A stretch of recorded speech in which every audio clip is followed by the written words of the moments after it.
한국은행의 금리 인상이 금융 불안의 원인으로 지금 떠오르고 있습니다. 굉장히 심각한 일이 아닐 수 없는데 여기에 상반되게 일본과 중국과 일본은 완전히 다른 행보를 보이고 있다. 우리가 여기서 정말 주목을 해야 될 것 같습니다. 네, 코로나 확산에 결국에 중국이 지준율을 0.25% 인하를 해버렸습니다. 그래서 중국 같은 경우는 마찬가지로 여러분들 잘 아시겠지만 제가 여러 번 언급해드렸죠. 지속적으로 금리를 내리고 있습니다. 그런데 이 기준금리를 내리고 있는 와중에도 이번에 지준율, 지급준비율까지 0.25% 인하를 해버렸습니다. 그래서 지준율, 지급준비율은 은행과 중앙은행 간에 지금 일종의 예금에 대한 일정 비율을 적립하는 비율을 뜻하는 겁니다. 그러니까 거기에도 돈이 오고 가니까 마찬가지로 이제 금리가 있겠죠. 중앙은행과 은행과 금융기관과의 이제 금리인데, 자 여기서 이제 지준율까지 금리를 내린다는 것은 이제 강력하게 뭔가를 모색하겠다 그렇게 보고 있습니다. 그래서 지금 금리를 올리지 않는 국가들 중에 대표적인 게 일본과 중국과 일본입니다. 일본은 변동이 없어요. 그래서 지금 일본 같은 경우는 의도적으로 금리를 올리지 않고 있다는 것이다 라고 보시면 되고, 이후에 설명드리겠지만 특히 중국에 이렇게 발빠르게 자국의 이익을 우선시하는 정책으로 간다. 금융 정책을 한다. 우리가 좀 연구를 좀 해야 될 것 같습니다. 막상 우리나라는 한국이죠. 아무 생각 없이 금리만 따라 올리면은 무엇인가 된다. 이것이 정답이라는 생각을 가지고 있는데 이게 어떻습니까? 금융 불안의 원인이 되고 있습니다. 그래서 지금 이제 돈풀기, 지금 발목기, 그래서 결국에는 경제가 더 꼬꾸라지기 전에 지금 이제 막아야 되겠다. 굉장히 지금 보시면은 뭔가가 지금 굉장히 위화감을 느끼는 것 같아요. 뭔가가의 다급함을 느끼는 것 같아. 여기서 더 경제가 망쳐지게 되면은 더 이상 손을 쓸 수 없다는 이러한 다급함이 느껴지고 있습니다. 그래서 부랴부랴 지준율까지 인하를 하는 발빠른 중국의 금융 정책을 우리가 볼 수가 있다는 겁니다. 그래서 그러면은 중국만 이렇느냐? 일본 같은 경우는 지금 신났습니다.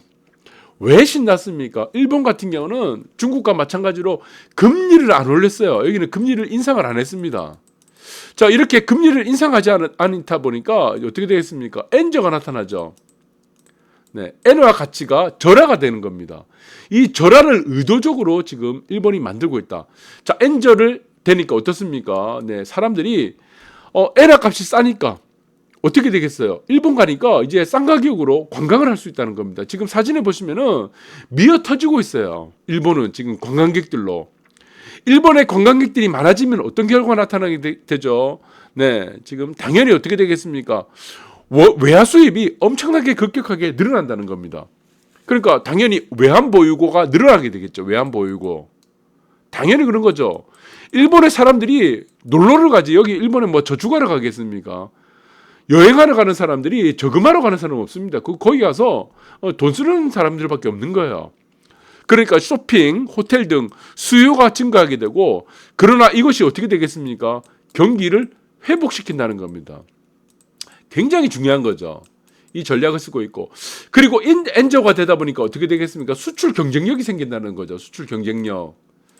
그러니까 다른 나라들은 지금 비해서 일본 같은 경우는 수출 가격을 다운을 시켜도 더 오히려 더 외화 수입이 그리고 이익이 극대화되고 있다. 이 전략을 쓰고 있다. 그래서 우리 한국은행도 빨리 배워야 됩니다. 이런 것들. 제가 누누이 말씀드린 거예요. 신주쿠, 긴자에 지금 보시면은 지금 여러분들 한국 관광객들이 지금 엔저 때문에 일본에 돈을 쓰러 간다고 한 지금 기사가 지금 나오고 있습니다. 여러분들 이거 잘 보셔야 될 것 같아요. 우리나라도 지금 굉장히 중요합니다. 그런데 한국은행 이창용 이 사람은 어떻습니까? 쓸데없는 소리 계속하고 있는 거예요. 당분간 금리 인상 기조를 한데 왜? 금융 안정에 지금 목표를 두는 것 같아요. 이거 사실 어떻습니까? 금리 인상이 무엇입니까? 금융 불안을 일으키고 있죠. 금융 불안. 굉장히 이거 중요합니다. 이 사람이 지금 금융 불안을 일으키고 있는 거예요. 대기업도 지금 어떻게 될지 모르고, 이금융권, 저축은행뿐만 아니고 이금융권 지금 언제 부도가 날지 모르는 상황입니다. 그리고 지금 가게들은 어떻습니까? 지금 이자 낼 돈이 없어서 지금 밥을 굶고 있는 상황입니다. 다 전부 다. 자, 이것이 어떻게 금융 안정입니까? 네, 금융 불안이죠. 네, 금리만 치솟고 경제에는 아무 도움이 안 되고 미국이 바라는 대로 지금 따라서 지금 호구가 되고 있다는 겁니다. 호구. 자, 이 호구가 되고 있는 이 상황을 우리가 지금 빨리 캐치를 해야 되겠죠. 그래서 저는 이것이 굉장히 중요한 기회를 보고 있습니다. 기회. 지금 1997년도입니다. 97년에서 98년도. 이때는 어떻습니까? 우리가 2,000원까지 갔습니다. 환율. 이때 우리가 경제 회복을 할 수 있었던 가장 큰 원동력이 무엇이었죠? 네. 원화값 절하입니다. 원화 절하. 자, 원화가 절하가 되면 아까 엔저와 같이 마찬가지로 어떻게 되겠습니까? 수출 경쟁력이 생기죠. 이때 어마어마하게 수출이 늘어났습니다. 이 수출 때문에 우리나라가 사실 IMF를 극복할 수 있었습니다. 네, 이게 다른 말이 되겠는데, 자, 오히려 이것이 전화위복의 기회가 됐습니다. 우리가 사실 금모기를 통해서 우리가 지금 이 IMF 위기를 탈출한 게 아니에요. 원화가 워낙 절하가 되다 보니까 수출 경쟁력이 생긴 거죠. 같은 돈을 팔아도 2배 이상 이익이 났던 겁니다. 그 다음에 우리가 여기서 아시겠지만, 네, 2000년도죠. 2007년도, 여러분들 잘 기억하실 겁니다. 2007년에서 2008년도, 여러분들 기억하실 거예요. 이때 1600원 넘어갔습니다. 그러니까 어떤 일이 벌어졌습니까? 네. 어마어마하게 수출 경쟁력이 생겨버린 겁니다. 이 때문에 오히려 더 이것을 금리 하락을 오히려 더 지금 이명박 정권이 들어가지고 강력하게 밀어붙였죠. 매우 급하게 금리 하락을 시켜버렸습니다. 환율을 천천히 네, 지금 이렇게 내려가지 못하게 하기 위해서. 근데 결국에는 어떻습니까? 네, 한국에 투자는 이러한 외화유입이 들어오다 보니까 수출 경쟁력으로 오히려 인해서 수출 대금이 많이 들어오게 되겠죠. 원화값이 다시 또 하락을 하게 되는 이 상황이 벌어졌는데 지금도 마찬가지예요. 지금 1300 초반입니다. 1320원, 30원. 네. 1,400원까지 갔었죠. 1,325원, 30원 정도 하는데, 자, 여기서 어떻습니까? 이거를 절호의 어떤 기회로 삼아야 됩니까? 수출, 그리고 외화 수입, 관광을 통한 이 외화 수입을 극대화시키는 수출을 이 전략으로 삼아야 됩니다. 그러려면 어떻게 됩니까? 급격하게 지금 금리 인하를 단행해야 됩니다. 금리 인하. 네, 그래서 금리 인하를 빨리 시급하다는 겁니다. 자, 미국의 눈치 보는 것은 저는 이거 아니라고 봅니다. 이거 따로 놀고 있습니다. 따로 놀아. 네, 그렇기 때문에 지금에 있어서는 빨리빨리 지금 금리 인하 쪽으로 급격하게 전환을 하는 것이 가장 중요하다. 그리고 수요 견인에 의한 물가 상승이 아니기 때문에 금리와 아무 연관이 없다고 제가 말씀드렸습니다. 이것은 공급망에 의한 물가 상승이기 때문에 금리를 내려도 됩니다. 여러분들 지난 방송에서 계속 말씀드렸기 때문에 여러분들 잘 아실 거예요. 그래서 지금 단 한 명, 대한민국에서 지금 단 한 명이 지금 모르는 겁니다. 초등학교 2학년 정도만 돼도 이 경제 상식을 알고 있는데 한 명이 모르기 때문에 그 한 명에 의존해서 방망이를 다 두들기고 있는 이 상황이 매우 안타깝다. 저는 그렇게 보고 있습니다. 그리고 또 하나 이슈가 되는 것이 지금 코인이죠. 이것도 지금 보시면은 저는 그렇게 생각합니다. 지금 연준이 있죠. 금리 인상을 통해서 뭐 주가뿐만이 아니고 이거 못 올리게 하고 있죠. 부동산도 마찬가지로 지금 사지 마라 그러고 그 이면에 더 중요한 것은 무엇이냐면 저는 코인이라고 봅니다. 코인. 이거 없애려고 하는 것 같아요. 그래서 주식도 마찬가지지만 부동산도 마찬가지지만 지금 이런 것을 뭔가를 억지로 제어하기 위해서 금리를 올린다는 이런 뉘앙스가 굉장히 강한데 그 이면에 있는 것은 무엇이냐? 저는 코인을 완전히 박살내려고 하는 의도가 더 큰 것 같습니다. 사실은 코인을 회복 불능으로 몰고 가고 있다. 그럼 나중에 금리를 인하시키겠죠. 언젠가는 내년도가 되면은 금리를 불가피하게 인하를 시켜야 될 것 같아요. 경기 침체 때문에. 그런데 이 돈들이 어떻게 되겠습니까? 돈을 풀겠죠. 완화를 시키겠죠. 양적 완화를 하겠는데 이 돈들이 코인 시장으로 들어가게 되면은 주가와 부동산에서 경기 회복을 통한 이런 것들이 양분이 된다는 겁니다. 집중이 안 된다는 거죠.